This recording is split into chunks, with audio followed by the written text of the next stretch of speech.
Затрагивая струны души, так назывался сольный концерт студентки 4-го курса Московской консерватории, скрипачки Марии Эмилии Терзиан-Хагба. Такое название было придумано совместно с мамой, поделилась Эмилия. И действительно, волшебная музыка, звучавшая в исполнении юной скрипачки, затрагивала самые глубинные струны души. Это первый сольный концерт Эмилии, и, как она отметила, для нее очень волнительная и в то же время почетная игра для абхазских зрителей.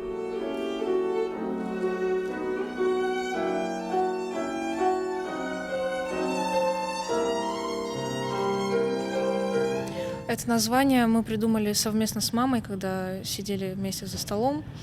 И, как я уже говорила в предыдущем интервью, затрагивая струны души, почему такое название? Потому что мы очень эмпатично относимся к нашим слушателям, и наша цель как раз-таки затронуть те самые уголки недосягаемые души, которые, соответственно, будут петь на сегодняшнем концерте.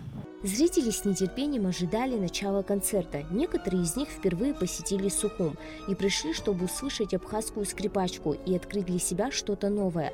Среди них и Галина Девяткина, хормейстер, заслуженный работник культуры Российской Федерации, приехавшая к своей подруге, которая принимала участие в концерте. Первый раз в вашем городе вообще, и вы хотели посетить вашу филармонию на скрипку?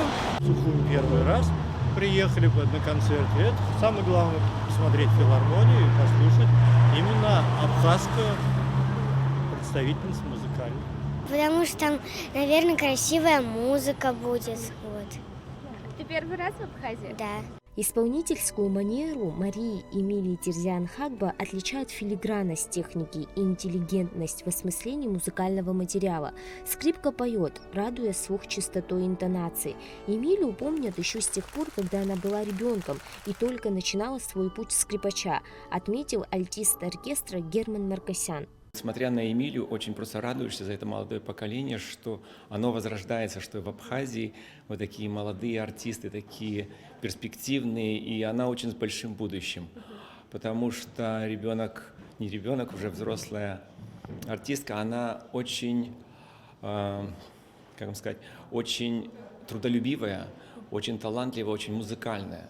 Концерт состоял из двух отделений. В первом Мария Эмилия Терзиан-Хагба играла в сопровождении пианистки Элеоноры Акуджава, а во втором отделении выступала вместе с Государственным камерным оркестром под управлением народного артиста Давида Терзяна. На первых этапах обучения Эмилия занималась с Ольгой Хагба, которая стала для нее наставником. Сегодня Ольга гордится успехами ученицы, студентки Московской консерватории.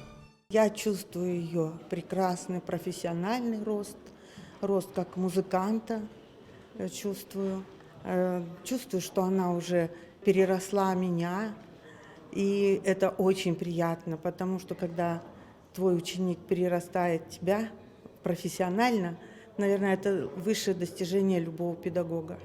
Представительница абхазской музыкальной династии, завоевав сердца слушателей, доказала, что молодое поколение артистов отличает высокий профессионализм и преданность искусству.